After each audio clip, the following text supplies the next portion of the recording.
বন্ধুরা, আজকে আমি তোমাদেরকে টুনির আত্মার গল্প শোনাবো। টুনি যখন মরে গিয়েছিল তখন সে একটি তার ছানা রেখে গিয়েছিল।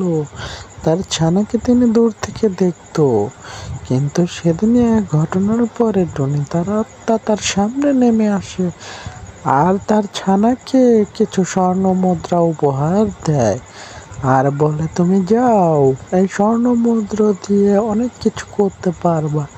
তোমার সুখ শান্তি আর দুঃখ কষ্ট থাকবে না, তুমি খুব সুন্দরভাবে জীবনযাপন করতে পারবে। কিন্তু মনে রেখো, আমি সব সময় তোমার পাশে আছি, তুমি কোনো চিন্তা করো না। তুমি সবার সাথে মিলেমিশে হাসি খুশি থাকার চেষ্টা করবে, ওকে? তাই বলে তার টুনি অনেক কিছু বলে সে তার আত্মা চলে যেতে চায়, কিন্তু তার ছানা বলে, আর কিছুক্ষণ থেকে যাও, আর কিছু বলো। টুনির আত্মা তার ছানাকে এক কলসি স্বর্ণ দিয়ে সে চলে যেতে চায়।